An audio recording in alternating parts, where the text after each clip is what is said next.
বিশ্বের যেখানে যেখানে যে প্রান্তরে যারাই আছেন বাংলাদেশে এই প্রান্তর থেকে ঈদ মোবারক জানাচ্ছি।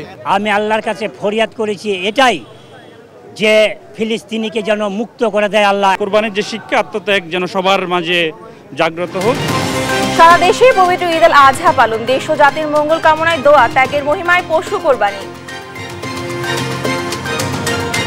গরিবের হকে এবারও ভাগ বসালেন ট্যানারি ব্যবসায়ীরা, দাম নেই পশুর চামড়ায়, অভিযোগের আঙুলে সিন্ডিকেটের দিকে।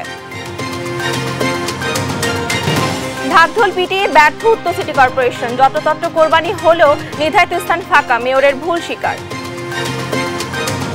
বাড়ির মধ্যে পশু কোরবানি দেওয়া যাচ্ছে না, তাহলে আমাদেরকে দেখতে হচ্ছে যে আমাদের মাঠে গ্রাম দেশে যখন মাঠের মধ্যে পশু কোরবানি দেওয়া হয় তাহলে এই ধরনের বালির মাঠ কিন্তু চলবে না।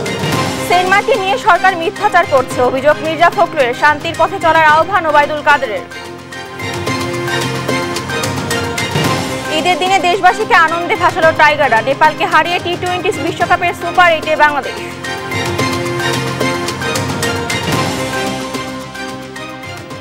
সংবাদটাতে দেখছিলেন একেএস টিভি সংবাদ শিরোনাম, সঙ্গে আছি আমি ডানা ইসলাম। এবারে বিস্তারিত। ধর্মীয় ভাবগাম্ভীর্যে জাতীয় ঈদগাহে অনুষ্ঠিত হলো দেশের প্রধান ঈদ জামাত। অংশ নেন রাষ্ট্রপতি মোহাম্মদ শাহাবুদ্দিন, প্রধান বিচারপতি ওবায়দুল হাসান, মন্ত্রিপরিষদ সদস্য, মেয়র, সংসদ সদস্য সহ ধর্মপ্রাণ মুসল্লিরা। দেশের শান্তি সমৃদ্ধি কামনায় মোনাজাতে শামিল হন মুসল্লিরা। ঈদ জামাতের খবর জানাচ্ছেন ফখরুল ইসলাম। ভোরের আলো ফোটার সাথেই রাজধানীর বিভিন্ন প্রান্তের ধর্মপ্রাণ মুসল্লিদের গন্তব্য জাতীয় ঈদগাহ। তবে আবহাওয়া অনুকূলে থাকায় নির্দিষ্ট সময়ের আগেই মুসল্লিদের আগমনে পরিপূর্ণ হয়ে যায় ঈদগাহ মাঠ। জাতীয় ঈদগাহের নিশ্ছিদ্র নিরাপত্তা বেষ্টনী পেরিয়ে প্যান্ডেলের ভেতরে মিলিত হন আগত মুসল্লিরা। প্রধান এই ঈদ জামাতে শামিল হন রাষ্ট্রপতি মোহাম্মদ শাহাবুদ্দিন, প্রধান বিচারপতি ওবায়দুল হাসান, মন্ত্রিপরিষদ সদস্য, মেয়র, সংসদ সদস্য সহ ধর্মপ্রাণ মুসল্লিরা। এই সময় ঈদ উল আজহার ফজিলতের বয়ান শেষে সকাল 7:30টায় নির্ধারিত সময় শুরু হয় ঈদের জামাত।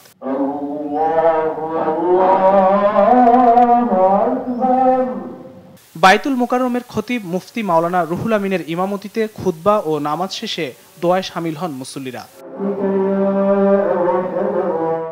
এই সময় ঈদ উল আজহার ত্যাগের শিক্ষায় বিকশিত হোক শান্তি, এই দোয়া করেন তারা। আল্লাহ রক্ত চায় না, মাংস চায় না, আল্লাহ চায় তাকওয়া, খোদাবৃত্তি। আমি আল্লাহর কাছে ফরিয়াদ করেছি এটাই যে ফিলিস্তিনিকে যেন মুক্ত করে দেয় আল্লাহ। কুরবানির যে শিক্ষা আত্মত্যাগ যেন সবার মাঝে জাগ্রত হোক। শুধু তাই নয়, যুদ্ধ, দুর্যোগ কিংবা সামাজিক অস্থিরতা থেকে উত্তরণে প্রার্থনাও ছিল মুসল্লিদের কণ্ঠে। মোনাজাত শেষে ভেদাভেদ ভুলে কোলাকুলি ও কুশল বিনিময় করেন মুসল্লিরা। খারাপ চিন্তাগুলো করি, এগুলোকে আসলে আমাদের ত্যাগ করে কুরবানি করেই আমাদের এই ঈদের শিক্ষা। আল্লাহর কাছে চেয়েছি, সারা বিশ্বের মুসলমানদের জন্য দোয়া করেছি। বিশ্বের যেখানে যেখানে যে প্রান্তরে যারাই আছেন বাংলাদেশে এই প্রান্তর থেকে ঈদ মোবারক জানাচ্ছি। শান্তি সমৃদ্ধিতে এগিয়ে যাক দেশ, সেই দোয়া করেন জামাতে অংশ নেয়া নারী মুসল্লিরা। আমরা সবাই যেন এই কোরবানির পশুর সাথে মনের পশুকে কোরবানি করে দিতে পারি। একটা সুখী সমৃদ্ধ বাংলাদেশ যাতে আমরা গড়তে পারি, সেই জন্য আল্লাহ যাতে আমাদের তৌফিক দেন। আমি চাই যে আমার আম্মু সুস্থ হয়ে যাক, সবাই ভালো থাকুক। ঈদ মোবারক। সকল পাপাচার দূর হয়ে বিশ্বে জাগ্রত হোক মানবিক মূল্যবোধ, এই কামনা ছিল সবার কণ্ঠে। বিশ্ব শান্তি ও মুসলিম উম্মার মঙ্গল কামনায় দোয়া ও মোনাজাতের মধ্য দিয়ে শেষ হলো পবিত্র ঈদ উল আজহার জামাত। জামাত শেষে সৌহার্দ্য ও ভ্রাতৃত্ববোধের শিক্ষায় প্রতিষ্ঠিত হোক শান্তি, ঐক্য, হানাহানি, বিভেদ ভুলে ত্যাগের মহিমায় উদ্ভাসিত হোক বিশ্ব, এই প্রার্থনাই ছিল মুসল্লিদের কণ্ঠে। জাতীয় ঈদগাহ থেকে সবাইকে ঈদ মোবারক। দেশ টিভি, ঢাকা। গেল কয়েক বছরের মতো এবারও দাম নেই চামড়ার। পানির দামে চামড়া কিনছেন আড়তদাররা, এতে বড় ক্ষতির মুখে পড়েছেন মৌসুমী ব্যবসায়ীরা। যদিও আড়তদাররা দুষছেন ট্যানারি মালিকদের। এদিকে চামড়ার কাঙ্ক্ষিত দাম না পেয়ে অনেক ব্যবসায়ী ব্যক্তি পর্যায়ে লবণ দিয়ে সংরক্ষণ করছেন চামড়া। প্রতিনিধিদের পাঠানো তথ্যচিত্রে আপনপু রিপোর্ট। কোরবানির পরপরই চামড়া আসতে শুরু করেছে দেশের দ্বিতীয় বৃহত্তম চামড়ার আড়ত কুষ্টিয়ার বাবুরালী গেটে। তবে এখানকার ব্যবসায়ীরা সরকার নির্ধারিত মূল্যে কিনছেন না চামড়া। এখানে গরুর চামড়ার পিস প্রতি 800 থেকে 1000 টাকায় বিক্রি হলেও ভাটা ছাগলের চামড়ায় পিস প্রতি বিক্রি হচ্ছে 50 থেকে 100 টাকায়। ট্যানারের মালিকরা যদি সেই সরকারি রেট হিসাব করে আমাদের দেয় তো ইনশাল্লাহ আমরা কিছু লাভবান হব। সরকার যে দাম দিয়েছে এই দামে চামড়া কিনলে আমাদের লস হবে। সরকারি রেটে চামড়া টেনারি মেলে কখনোই নাই না। তারা বলে কি টেলিভিশন আপনাকে বলছে, কিন্তু আমরা তো বলিনি। বগুড়া চামড়া পট্টিতে এবার আমদানি কম বলছেন ব্যবসায়ীরা, আর আশানুরূপ দাম না পাওয়ার অভিযোগ খুচরা বিক্রেতাদের। এখানে গরুর চামড়া 500 থেকে 700 টাকায় বিক্রি হলেও গাভীর চামড়া বিক্রি হচ্ছে মাত্র 200 টাকায়। ছাগলের চামড়ার দাম না পেয়ে নিতে হচ্ছে ফেরত। যারা বিক্রি করছেন দাম পাচ্ছেন চামড়া প্রতি মাত্র 5 থেকে 10 টাকা। পাড়া মহল্লা থেকে চামড়া কিনে মৌসুমী ব্যবসায়ীরা পড়েছেন লোকসানে। তাদের অভিযোগের তীর সিন্ডিকেটের দিকে। আরে কিনছিলাম 600 650, বেচলাম 400, 4-5 টাকা দেখালে একই। এটা সিন্ডিকেট, এটা পুরোটাই সিন্ডিকেট। 800-900 টাকার চামড়া কিনেছি, এখানে আসা আমরা সেখানে দাম পাচ্ছি 500-600 টাকা দাম বলতেছে। এদিকে ব্যবসায়ীরা দেখাচ্ছেন পুঁজি সংকট, পাশাপাশি দুষছেন ট্যানারি মালিকদের। ট্যানারিরা তো টাকা দিচ্ছে না, এই কারণে সবারই মোটামুটি ধস।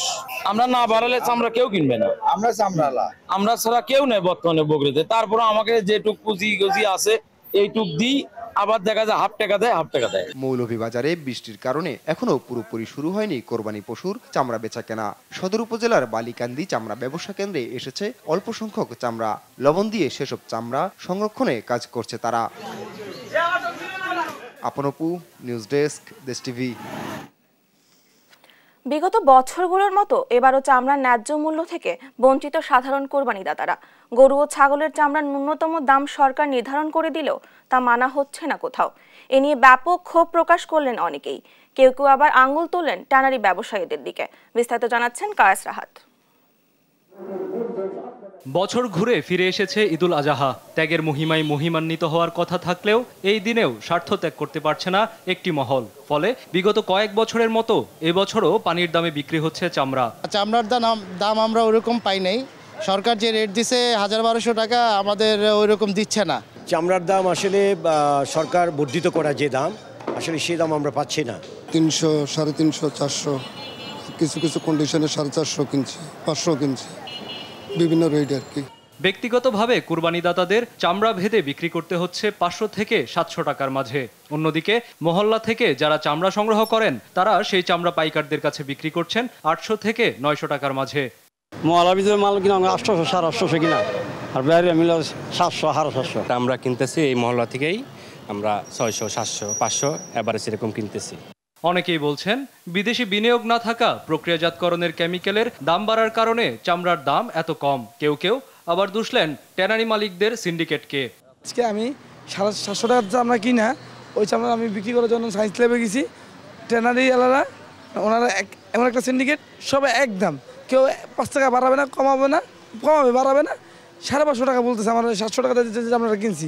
আমাদের আগে ইউরোপিয়ান ইউনিয়নরা আসছে আমাদের এখান থেকে চামড়া নিত, এখন একমাত্র চায়না ছাড়া আমাদের আর কোনো বায়ার নাই, আর ওরা আমাদের এখানে আসে সিন্ডিকেট করে মাল নেয়। তবে বাংলাদেশ ট্যানার্স অ্যাসোসিয়েশনের সাধারণ সম্পাদক শাখাওয়াতুল্লাহর দাবি, সাভারে চামড়া প্রক্রিয়াজাত করার আরও কিছু ইউনিট অচিরে চালু হবে। সবগুলো ইউনিট চালু হয়ে গেলে এ সমস্যার সমাধান হবে বলেও আশাবাদ ব্যক্ত করেন তিনি। ওয়েস্ট ম্যানেজমেন্ট কিছু ওই অসম্পূর্ণ আছে, এটা নিয়ে সরকার কাজ করতেছে। আমরা সরকারকে সর্বাত্মক সহযোগিতা করে আসতেছি। যেখানে আমরা 142টা ট্যানারি উৎপাদন আছে, এখানে যদি 20টা ট্যানারি যদি আমরা LWG সনদ পেয়ে যাই, তাহলে চামড়ার যে আজকে দুরবস্থা, চামড়ার যে আজকে কম বলতেছে অনেকে, কিন্তু এই অবস্থা থাকবে না। ইসলামিক বিধান অনুযায়ী চামড়া বিক্রির এই অর্থের দাবিদার মূলত নিম্ন আয়ের মানুষেরা। ফলে তারা বঞ্চিত হচ্ছেন তাদের অধিকার থেকে। অন্যদিকে চামড়ার এত কম দাম যেন ট্যানারি শিল্পের বেহাল দশাই প্রমাণ করছে। কায়েস রাহাত, দেশ টিভি, ঢাকা। এবার জানাবো ডেটল অ্যান্টিসেপটিক সোপের সৌজন্যে পরিচ্ছন্নতার খবর। ত্যাগের মহিমা এবং বিশ্ববাসীর শান্তি কামনা করে সারা দেশে পালিত হয়েছে ঈদুল আজহা। নামাজের পর থেকেই সারা দেশের মতো রাজধানীতেও শুরু হয় পশু কোরবানি। 2 সিটি কর্পোরেশন কোরবানির জন্য জায়গা নির্ধারণ করে দিলেও বেশিরভাগ পশু কোরবানি হয়েছে রাস্তা এবং অলিতে গলিতে। আর এতে পরিবেশ দূষণ আশঙ্কা করেছেন বাসিন্দারা। আর মেয়র বলছেন যথাসময়ে অপসারণ করা হবে সব বর্জ্য। মাজহারুল ইসলামের রিপোর্টে থাকছে বিস্তারিত। ঢাকঢোল পিটিয়ে ঢাকার 2 সিটি কর্পোরেশন কোরবানির জন্য জায়গা নির্ধারণ করে দিলেও তার উল্টো চিত্র দেখা যায় নামাজ শেষে। অলিতে গলিতে যত্রতত্র হতে থাকে কোরবানি, এমনকি যত্রতত্র পড়ে থাকতে দেখা যায় বর্জ্য। আর এতে ক্ষোভ প্রকাশ করেন সাধারণ মানুষ। এখানে যে ময়লা ফালানো হয়েছে, যে গোবরগুলো ফালানো হয়েছে, আসলে যদি এটা যে মাঠের যেখানে নির্দিষ্ট জায়গা রাখা হয়েছে এখানে সিটি কর্পোরেশন থেকে, ওখানে ফালাইলে সবচেয়ে বেটার হইতো। কারণ কি এই যে এখানে মানুষ যারা হাঁটাচলা করতে যায় এদের জন্য খুবই দুর্ভোগ্য হবে। পোকামাকড় জন্ম নেবে, পানি যে বৃষ্টি পড়লে পরে ড্রেন জাম হয়ে যাবে, এটা ভাইসা যাবে। ওই দেখা গেছে একটা নামাজি মানুষ ওই পথ দিয়ে যেতে পারবে না। এই যে নোংরা যে পরিবেশটা, ঠিক আছে, এটা আমাদের নিজেদের জন্য খুব ক্ষতিকর এবং পরিবেশের জন্য খুব ক্ষতিকর। আজকে যে বজ্রটা এখানে পড়ছে এটা একটু পরে খালে যাবে, কিছুক্ষণ পরে বৃষ্টি হলে আপনার ড্রেন ভরে যাবে, পানি উপরে উঠবে, নোংরামি শুরু হবে। যে এই যে একটু পরে যখন রোদ্রটা শুরু হবে রক্তের গন্ধটা কিন্তু আমাদের উপভোগ করতে হবে। ঢাকা উত্তর সিটি কর্পোরেশন মিরপুরের পেরিস মাঠে কুরবানির জন্য সবচেয়ে বড় জায়গা হিসাবে নির্ধারণ করলেও কাজে আসেনি মেয়রের সেই পরিকল্পনা। মাঠের পাশেই কুরবানি করতে দেখা যায় বেশিরভাগ মানুষকে, কাজে আসেনি উপহারের ঘোষণাও। মাঠ নির্ধারণে নিজেদের পরিকল্পনার ভুল স্বীকার করে উত্তর সিটির মেয়র বলছেন, আগামীতে সঠিকভাবে পরিকল্পনা করে জায়গা নির্ধারণ করা হবে। দেখলাম ওখানে বালি আছে, বালির মধ্যে পশু কোরবানি দেওয়া যাচ্ছে না, তাহলে আমাদেরকে দেখতে হচ্ছে যে আমাদের মাঠের গ্রাম দেশে যখন মাঠের মধ্যে পশু কোরবানি দেওয়া হয় তাহলে এই ধরনের বালির মাঠ কিন্তু চলবে না। এদিকে বেলা 2টায় বর্জ্য অপসারণ কার্যক্রম উদ্বোধন ঘোষণা করে মেয়র বলেন, রাত 8টার মধ্যেই ঢাকা উত্তরের বর্জ্য অপসারণ কার্যক্রম শেষ করা হবে। এজন্য কাজ করছেন 10,000 কর্মী। আজকে এই 2টার থেকে আমাদের বর্জ্য পরিষ্কার শুরু করলাম। রাত্র 8টার ভিতরে সকল এলাকার অলিতে গলিতে সকল ধরনের বর্জ্য আমরা পরিষ্কার করে ফেলবো ইনশাআল্লাহ। প্রতি বছর বর্জ্য ব্যবস্থাপনা নিয়ে সিটি কর্পোরেশনগুলো বিভিন্ন পরিকল্পনা করলেও তা কোনো কাজে আসছে না, বরং ভোগান্তির শিকার হচ্ছেন রাজধানীবাসী। মাজহারুল ইসলাম, দেশ টিভি, ঢাকা। সবাই যখন গভীর ঘুমে, পাখিদের সাথে বাবা ঘুম থেকে উঠে যায়। মা বলেছে শহরের সবার জন্য কাজ করাই আমার বাবার দায়িত্ব। আমরাও তাই সবার কথা চিন্তা করে আমাদের ঈদটা স্যাক্রিফাইস করি। সবাইকে সুরক্ষিত রাখতে এমন নিরলস কাজ করে যায় যারা, সুরক্ষিত থাকুক তারা। দেখো আজ খুশি আকাশ, আনন্দ ভরা মুখ, যে জীবন দিলেন সবার তরে।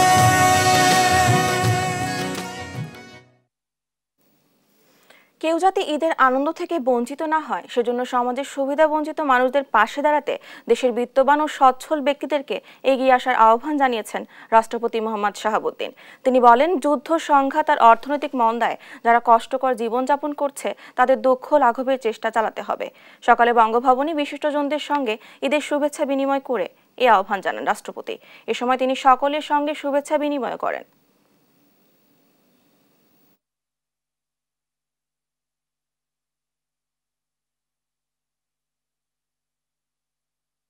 কেউ যাতে ঈদের আনন্দ থেকে বঞ্চিত না হয় সেই লক্ষ্যে সমাজের দারিদ্র্যপীড়িত ও সুবিধাবঞ্চিত মানুষদের সাথে ঈদের আনন্দ ভাগাভাগি করতে এবং তাদের পাশে দাঁড়াতে আমি দেশের বিত্তবান ও সচ্ছল ব্যক্তিবর্গকে এগিয়ে আসার আহ্বান জানাচ্ছি। ঈদুল আজহা উপলক্ষে দলের নেতাদের সঙ্গে ঈদ শুভেচ্ছা বিনিময় করেছেন প্রধানমন্ত্রী ও আওয়ামী লীগ সভাপতি শেখ হাসিনা। সকালে গণভবনে শেখ হাসিনার সঙ্গে আওয়ামী লীগ ও দলের সহযোগী সংগঠনের নেতারা শুভেচ্ছা বিনিময় করেন। সকাল 9:30টার দিকে সাধারণ সম্পাদক ওবায়দুল কাদের সহ দলের শীর্ষ নেতারা প্রধানমন্ত্রীকে ফুল দিয়ে শুভেচ্ছা জানান। এরপর ছাত্রলীগ, যুবলীগ, স্বেচ্ছাসেবক লীগ, কৃষক লীগ, যুব মহিলা লীগ ছাড়াও ঢাকা মহানগর দক্ষিণ ও উত্তর আওয়ামী লীগ, ঢাকা জেলা আওয়ামী লীগের নেতারা প্রধানমন্ত্রী শেখ হাসিনার সঙ্গে ঈদের শুভেচ্ছা বিনিময় করেন। এছাড়াও প্রধানমন্ত্রীর কার্যালয় ও গণভবনে কর্মরত এবং প্রধানমন্ত্রীর প্রেস উইং এর সদস্যরাও ঈদের শুভেচ্ছা বিনিময় করেন। সংবাদটাতে আরো থাকছে, পাহাড়ি ঢল আর টানা বর্ষণে ফের বন্যার কবলে সিলেট ও সুনামগঞ্জ, পানিবন্দী হাজার হাজার মানুষ।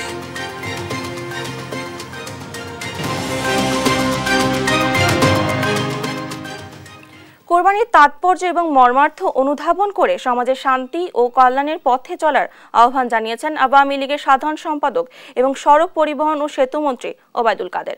পবিত্র ঈদুল আজহা উপলক্ষে দেয়া এক ভিডিও বার্তায় এই আহ্বান জানান তিনি। ত্যাগের মহিমায় সমজ্জ্বল মহান আল্লাহ পাকের প্রতি গভীর আনুগত্য সর্বোচ্চ ত্যাগের নিদর্শনে। ভাস্বর পবিত্র ঈদুল আজহা। আমাদেরকে কোরবানির তাৎপর্য এবং মর্মার্থ অনুধাবন করে সমাজে শান্তি ও কল্যাণের পথ রচনা করতে হবে। আর এজন্য সকলকে সংযম ও ত্যাগের মানসিকতায় উজ্জীবিত হওয়ার কোনো বিকল্প নেই। সেন্ট মার্টিনে নিরাপত্তা হুমকি থাকলেও সরকার তা স্বীকার করছে না, এমনকি মিথ্যা বক্তব্য দিচ্ছে বলে মন্তব্য করেন বিএনপির মহাসচিব মির্জা ফখরুল ইসলাম আলমগীর। বলেন, আওয়ামী লীগকে ঘৃণা করতে শুরু করেছে জনগণ, আর দেশের প্রভুত্ব অন্যের হাতে বিকিয়ে দিয়ে সরকার নিজে সিদ্ধান্ত নিতে পারছে না, দাবি বিএনপি নেতা মির্জা আব্বাসের। বিস্তারিত সাইফুর রিপনের প্রতিবেদনে। ঈদুল আজহার জামাত শেষে দলের প্রতিষ্ঠাতা জিয়াউর রহমানের কবরে শ্রদ্ধা জানান বিএনপির স্থায়ী কমিটির সদস্য সহ বিভিন্ন স্তরের নেতাকর্মীরা। এ সময় দোয়া ও মোনাজাতে অংশ নেন তারা। পরে সাংবাদিকদের সাথে আলাপকালে বিএনপির স্থায়ী কমিটির সদস্য মির্জা আব্বাস বলেন, ভৌগোলিক, রাজনৈতিক, অর্থনৈতিক সব দিক থেকেই অক্টোপাসে বন্দী হয়ে আছে দেশের জনগণ। অভিযোগ করেন, মিয়ানমার সীমান্ত পরিস্থিতি নিয়ে মিথ্যাচার করছে সরকার। বাংলাদেশের প্রভুত্ব আজকে অন্যের হাতে বিকিয়ে দিয়ে এই সরকার নিজে কোনো সিদ্ধান্ত নিতে পারছে না। সশস্ত্র 3টি শিপ জাহাজ আমাদের ভূখণ্ডে অবস্থান করছে। এটা যদি ওরা বলে, ওই চাপাবাজি তো সারা জীবনই করছে, ওরা এখনো করতেছে। মিথ্যা কথা হলো তাদের একটা পুঁজি, এটা মিথ্যা কথা তাদের পুঁজি, এই পুঁজি বিক্রি করি তারা এই মতো আছে, এখনো বলে তারা দেশে অভাব নাই। এদিকে ঠাকুরগাঁওয়ে ঈদুল আজহার জামাতের পর স্থানীয় নেতাকর্মীদের সাথে শুভেচ্ছা বিনিময় করেন বিএনপির মহাসচিব মির্জা ফখরুল ইসলাম আলমগীর। পরে কালীবাড়ি এলাকার নিজ বাসভবনে সাংবাদিকদের সাথে আলাপকালে প্রত্যাশা জানান, ঈদুল আজহার মহিমায় দুর্নীতি ছাড়বেন দেশের দুর্নীতিবাজরা। এই দুর্নীতিতে আকণ্ঠ নিমজ্জিত আছেন, তারা ত্যাগ করবেন। মির্জা ফখরুল বলেন, জনগণের আকাঙ্ক্ষাকে বুঝতে পারছে না বর্তমান সরকার। দখলদারি সরকার তারা জনগণের সমস্ত আকাঙ্ক্ষাগুলোকে পদদলিত করে দিয়ে, তাদের অধিকারগুলোকে পদদলিত করে, তার ভোটের অধিকার পদদলিত করে, তার গণতান্ত্রিক অধিকার পদদলিত করে তারা আজকে এই একটা জোর করে একটা শাসন চাপিয়ে দিয়েছে। সুতরাং তাদের কথার উত্তর দিতে আমাদের ইচ্ছা করে না, এই জন্যে যে জনগণ তাদেরকে এখনো পছন্দ করে না। তারা এটুকু উপলব্ধি করে না যে জনগণ এখন তাদেরকে ঘৃণা করতে শুরু করেছে। সাংবাদিকদের প্রশ্নের জবাবে কথা বলেন সেন্ট মার্টিন ইস্যুতেও। আমরা গুজবটা ছড়ালাম কোথায়? এটা তো বাস্তবতা যে সেন্ট মার্টিনে আজকে মিয়ানমারের ঘটনাবলী একটা সমস্যা তৈরি করেছে। সেই সমস্যাতে সেন্ট মার্টিনে জাহাজ যেতে পারছে না, খাদ্য যেতে পারছে না, সেখানকার যারা অধিবাসী তারা অত্যন্ত কষ্টের মধ্যে দিন পার করছে এবং একটা নিরাপত্তার অভাব বোধ করছে। সেই জিনিসটা তারা স্বীকার না করে, সেখানে অ্যাড্রেস না করে তারা এই সমস্ত কথা বলছেন, যে কথাগুলো ভিত্তিহীন, বানোয়াট এবং এগুলোর কোনো আপনার গুরুত্বই দিই না আমরা। দলীয় সরকারের অধীনে সুষ্ঠু নির্বাচন সম্ভব নয় দাবি করে মির্জা ফখরুল বলেন, প্রধান নির্বাচন কমিশনারের সবার আগে উচিত ছিল পদত্যাগ করা। অবাধ নিরপেক্ষ নির্বাচন হতে হলে একটা নিরপেক্ষ সরকার দরকার হবে, একটা নিউট্রাল গভর্নমেন্ট লাগবে। সেখানে দলীয় সরকার থাকলে সেটা নিউট্রাল হবে না। সেই কারণে তাদেরকে প্রথম যে উদ্যোগটা নেওয়া উচিত হাবিবুর আউয়াল সাহেবের, হাবিবুর আউয়াল সাহেব অনেক কথা বলছেন, তার তো উচিত ছিল পদত্যাগ করা। সাইফুল রিপন, দেশ টিভি, ঢাকা। সুনামগঞ্জের দোয়ারা বাজারে পাহাড়ি ঢলে বাঁধ ভেঙে প্লাবিত হয়েছে 10 গ্রাম। নেই ঈদ আনন্দ। পানিতে সর্বস্ব হারিয়ে দিশেহারা বানভাসী হাজারো পরিবার। নিজেদের ঘর, ধান, চাল পানিতে ডুবে সড়কেই দিন কাটছে অনেক পরিবারের। গেল 2 দিন ধরে চিড়ামুড়ি খেয়েই যাদের দিন কাটছে, ঈদ যেন তাদের কাছে বাড়তি কষ্টের। সুনামগঞ্জ থেকে মেহেদি হাসানের রিপোর্টে থাকছে বিস্তারিত। কথা ছিল 3 মেয়েকে নিয়ে ধুমধাম করে ঈদ কাটাবেন, আয়োজনও ছিল সব। কিন্তু হঠাৎ পাহাড়ি ঢলে রুমেনা বেগমের সব আনন্দ ভেসে গেল বানের জলে। আজ ঈদের আনন্দ তো দূরের কথা, ঘরের খাবার রান্নার উপায় নেই। 2 দিন ধরে চিড়ামুড়ি খেয়েই দিন পার করছেন তারা। 8টার থেকে পানি আইছে, আমরা রান্না খাবার নাই। গরুর জিনিসপত্র আছে বাসায় নিচে, চাল টলিতে ভিজে টিজে গেছে, গরু সময় পানি আসলো। গরু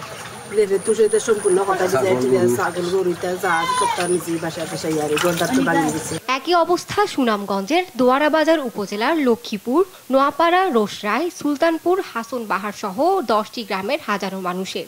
বৃষ্টি আর পাহাড়ি ঢলে বাঁধ ভেঙে মুহূর্তেই তলিয়ে যায় এসব গ্রামের বাড়িঘর। বানের জলে কারো বসত ঘর, কারো ঘরে থাকা সারা বছরের ধান তলিয়েছে পানিতে। মুহূর্তেই পানির প্রবল স্রোতে ভেসেছে বাড়িঘর, আসবাবপত্র। কাপড় চোপড়, গরু বাছুর, হাঁস মুরগ, ছাগল, টাকা পয়সা, 30-40 মন ধান, 4-5 মন চাউল, সব তা কাপড় চোপড় সব তা বাসায় লিয়ে গেছে কি। বাঁধ ভেঙে পাহাড়ি ঢলে সব হারিয়ে অনেকেই সড়কে আশ্রয় নিয়েছেন। তাদের কাছে ঈদ যেন বিলাসিতা। আমরা হাঁস মুরগা যা কিছু আছে সব কিছু বাসা গেছে, ধানে চাইলে সব কিছু কিছু গেছে বাসা, কিছু আছে ভিজা টিজা লুতা। আমরা যে খাই আমরা ঈদ করুন এই আমরা করি না। একটা ঈদের দিন আমরা কত আয়োজন টায়োজন করলাম, মানে ঈদ তো নাই, বাচ্চা গেছে মনে করেন কত আউস টাউস করলো, ঈদ না তাও নাই। ক্ষতিগ্রস্তদের সহযোগিতার কথা বললেন উপজেলা নির্বাহী কর্মকর্তা। আমরা রাস্তাগুলো মেরামতের বিষয়ে তাড়াতাড়ি সিদ্ধান্ত নিয়ে ফেলবো। আমরা কালকে থেকে হয়তো মেরামতের কাজটা শুরু করব। আর যারা পানিবন্দী হিসেবে আছে, বন্যায় ক্ষতিগ্রস্ত আছে, কয়েকটা পরিবার রাস্তাতে স্টে করতেছে বললেন, আমি আশ্রয় কেন্দ্র রেডি রেখেছি এবং তাদেরকে বলছি যে তারা যাতে আশ্রয় কেন্দ্রে চলে যায়। আর সেই সাথে যেহেতু তারা রান্নাবান্না করতে পারছে না, এর জন্য আমরা তাদের মধ্যে শুকনা খাবার বিতরণ করব। এদিকে পাহাড়ি ঢল আর বৃষ্টিতে বেড়েছে সুনামগঞ্জের সুরমা নদীর পানিও। 2022 সালের 16 জুন ভয়াবহ বন্যায় তলিয়ে যায় পুরো সুনামগঞ্জ জেলা। আবারও একই দিনে পাহাড়ি ঢল আর বৃষ্টির পানিতে বন্যা দেখা দেয় বন্যা আতঙ্কে হাওরবাসী। News desk, Desh TV. ঈদের দিনে ভারী বৃষ্টিতে পানিতে তলিয়েছে সিলেটের নগরের বেশিরভাগ এলাকা। এতে ঈদের নামাজ আদায় ও কোরবানি দেয়া নিয়ে চরম ভোগান্তিতে পড়েন নগরবাসী। নগরবাসী জানায়, রোববার রাত থেকে টানা বৃষ্টি হয়, নগরের বাসাবাড়িতে ঢুকে পড়ে পানি। এতে সকাল থেকে ঈদের নামাজ পড়তে গিয়ে বিপাকে পড়েন তারা। সেই সঙ্গে নগরের শুষ্ক স্থান না থাকায় অনেকেই করতে পারেননি কোরবানি। বিশেষ করে শিবগঞ্জ, রায়নগর, সোভানীঘাট, মদিনা মার্কেট সহ নগরের অধিকাংশ এলাকায় বন্যা পরিস্থিতির সৃষ্টি হয়েছে। এসব এলাকায় সড়কে কোমর পর্যন্ত পানি উঠেছে। এদিকে বৃষ্টি ও পাহাড়ি ঢলে সিলেট অঞ্চলের বেশিরভাগ নদ নদীতে বেড়েছে পানি। এবার মিনিস্টার গুগল টিপি টি-20 বিশ্বকাপ প্রসঙ্গ। ইতিহাস গড়ে টি-20 বিশ্বকাপে সুপার 8-এ উঠেছে বাংলাদেশ। ডি গ্রুপের গুরুত্বপূর্ণ ম্যাচে নেপালকে 21 রানে হারিয়েছে টাইগাররা। এ জয়ের কৃতিত্ব বোলারদের দিয়েছেন শান্ত। সুপার 8-এ ব্যাটিং ব্যর্থতা থেকে বের হতে আশাবাদী বাংলাদেশ অধিনায়ক। নাফিয়া ফারজানের রিপোর্টে থাকছে বিস্তারিত। এ পর্বে যেভাবে খেলেছি তাতে খুশি। আশা করি আমাদের বোলিং পারফরমেন্সটা ধরে রাখতে পারবো, ব্যাটিং এরটা না। আশা করি আমাদের ব্যাটিং পারফরমেন্স পরের পর্বে ভালো হবে। বিশ্বকাপে গ্রুপ পর্বে এবারই প্রথম 3 জয় পেয়েছে বাংলাদেশ। স্বল্প সংগ্রহ নিয়েও শুরু থেকে ম্যাচ জয়ের আত্মবিশ্বাস ছিল অধিনায়কের। আমরা রান বেশি করছি না, কিন্তু আমরা জানি ডিফেন্ড করতে পারবো যদি দ্রুত উইকেট নিতে পারি। বোলারদের এটাই বলেছি। গ্রুপ পর্বের বাধা পেরিয়ে এবার সুপার 8-এর challenge. Nafia Farzana, sports desk, Desh TV. Eid ul Azha উপলক্ষে জমে ওঠে রাজধানী বিনোদন কেন্দ্রগুলো। ছিল দর্শনার্থীদের ভিড়। শিশু কিশোর থেকে নানা বয়সী মানুষ ঈদ আনন্দ ভাগাভাগি করতে ঘুরতে আসে বিনোদন কেন্দ্রে। সংশ্লিষ্টরা বলছেন, ঈদের দ্বিতীয় দিন থেকে বাড়বে দর্শনার্থীর চাপ। সাবিনা মজুমদার রিপোর্টে থাকছে বিস্তারিত।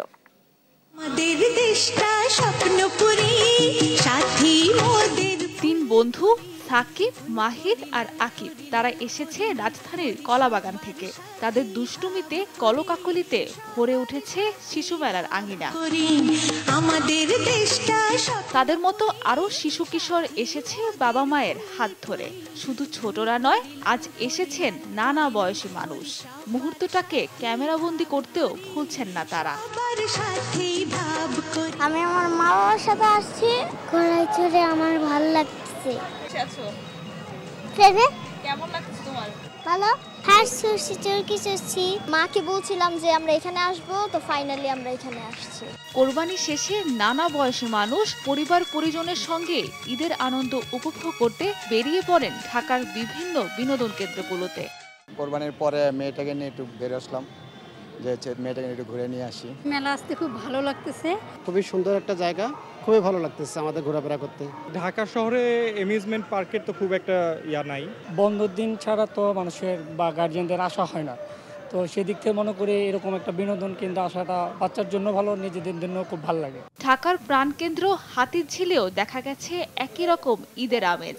পরিবারের সদস্যদের নিয়ে বেড়াতে এসেছেন নগরবাসীরা। কেউ কেউ তুলছেন সেলফি, অনেকেই বন্ধু বান্ধবের সঙ্গে হেঁটে বেড়াচ্ছেন, আবার দল বেঁধে ওয়াটার বোটে চড়ে উপভোগ করছেন ঈদ আনন্দ। আমরা এখন যেটা ফ্যামিলি সহ বেরোচ্ছি একটু মুক্ত বাতাসে করার জন্য, ঘোরার জন্য। অনেক মনোরম পরিবেশ, বাতাসটা আসছে, অনেক ভালো লাগতেছে। সবাইকে ঈদ মোবারক। ঈদের প্রথম দিন হওয়ায় বিনোদন কেন্দ্রগুলোতে ভিড় কিছুটা কম থাকলেও দ্বিতীয় দিনগুলো থেকে চাপ বাড়বে বলে আশা করছেন সংশ্লিষ্টরা। সাবরিনা মজুমদার, দেশ টিভি, ঢাকা।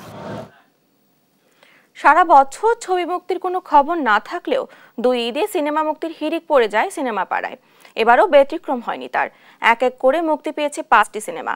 সেই সিনেমাগুলোর কলাকুশলীরা দেশ টেলিভিশনের সঙ্গে কথা বলেছেন নিজেদের সিনেমা নিয়ে। বিস্তারিত জানাচ্ছেন দেবরায় দীপ্ত। গেল ঈদুল ফিতরে মুক্তির আলো দেখেছিল রেকর্ড সংখ্যক 11টি সিনেমা। সেই ধারায় এবারের ঈদুল আজহায় ডজনখানেক সিনেমা মুক্তির কথা থাকলেও অবশেষে মুক্তি পেয়েছে 5টি সিনেমা। এর মধ্যে রয়েছে তুফান, ময়ূরাক্ষী, আগন্তুক, ডার্ক ওয়ার্ল্ড ও রিভেঞ্জ। তুমি কোন শহরের মাইয়া গো লাগে। সিনেমা মুক্তির আগে থেকেই সবচেয়ে বেশি আলোচনায় ছিল শাকিব খানের তুফান সিনেমাটি নিয়ে অভিনেত্রী নাবিলা ও নির্মাতা রায়ান রাফি বলেন, দর্শকদের যতটা আশা, এক্সপেকটেশন, উচ্ছ্বাস যেটা দেখছি সেটা আসলে সেই আশা এবং এক্সাইটমেন্টটা আরও অনেক বেশি বাড়িয়ে দিচ্ছে। এবং আমি জানি চারিদিক থেকে সেভাবেই রেসপন্স পাচ্ছি যে অনেক মানুষ আসলে ফিল্মটা নিয়ে আগ্রহী এবং সবাই হলে দেখতে যাবে সময় করে। সো ভালো লাগছে পুরো বিষয়টা। আপনারা তুফান দেখে একটু বলতে পারবেন যে আমরা প্রাউড ফিল করতে পারি বাংলাদেশ এরকম একটা সিনেমা বানাতে পারে। তো সবাইকে আমন্ত্রণ জানাচ্ছি কোরবানিতে তুফান দেখার জন্য। কোরবানিতে আমার জন্য লাকি, পরাণ, সুরঙ্গ, এবার তুফান। আমি বিশ্বাস করি এই সিনেমা আমার কেন সারা বাংলাদেশের সব রেকর্ড ভেঙে দিবে এবং সারা পৃথিবীর কাছে বাংলাদেশের সিনেমাকে এখানে তুলবে। রিভেঞ্জ সিনেমা দিয়ে প্রথমবারের মতো প্রযোজক থেকে পরিচালক হচ্ছেন ইকবাল। এই সিনেমা নিয়ে নব্বই পরিচালক বলেন, ছবিটা যখন আমি সেন্সরে দিই, যখন সেন্সরের প্রত্যেকটা মেম্বার যখন আমাকে মানে 2-3 জন বাদ দিয়ে সবার সাথে কথা হইলো এবং সবাই আমাকে বলছে যে ইকবাল মারাত্মক একটা ছবি বানাইছে। এখন আমি তো আর মেম্বারদের কথা মারাত্মক বা ইটা না, হ্যাঁ আমারও দর্শকের বিচারটা হলো আমার কাছে সবচেয়ে বড় বিচার। দর্শক যদি বিচার করে বলে যে ভালো, সেটাই আমি ভালো বলব। অন্যদিকে ঈদের আরেক আলোচিত সিনেমা ময়ূরাক্ষী। এই সিনেমাটি নিয়ে নির্মাতা রাশিদ পলাশ বলেন, ময়ূরাক্ষী আমার প্রথম প্রেমের ছবি। এর আগে আমি যত জয় ছবি বানিয়েছি, এটা একটা ভিন্ন ধরনের ছবি। ময়ূরাক্ষীতে প্রথমবার আমি প্রেমের গল্প বলব, যদিও এটা একটা সত্য ঘটনা অবলম্বনে আমরা একটা ব্যাপার দেখতে পাই। এবং আমাদের যে ফার্স্ট লুক আমরা রিলিজ করেছি সেখানে আমরা একটা প্লেন হাইজ্যাক দেখিয়েছি। দ্যাটস ওয়াই ময়ূরাক্ষী একটা থ্রিলার রোমান্টিক ছবি। এদিকে হল বুকিং এর দিক থেকে 1 নম্বরে আছে রায়হান রাফির তুফান সিনেমাটি। এটি হল পেয়েছে 120টির মতো। এর মধ্যে 105টি সিঙ্গেল স্ক্রিন ও বাকিগুলো মাল্টিপ্লেক্স। ডার্ক ওয়ার্ল্ড সিনেমাটি 12টি একক প্রেক্ষাগৃহে মুক্তি পেয়েছে। 5টি হল পেয়েছে ইকবাল পরিচালিত রিভেঞ্জ। আগন্তুক পেয়েছে 9টি মাল্টিপ্লেক্স। এদিকে ময়ূরাক্ষী কোনো একক হল পায়নি। এবার যখন কমেছে সিনেমার সংখ্যা, সেই সঙ্গে কমেছে হলের সংখ্যাও। গতবার যেখানে নিয়মিত ও অনিয়মিত মিলে হল ছিল 162টি, সেখানে এবার হলের সংখ্যা দাঁড়িয়েছে 150টি। দেবরায় দীপ্ত, দেশ টিভি। এই ছিল এখনকার সংবাদ রাত। পরে বুলেটিন দেখার আমন্ত্রণ রইল।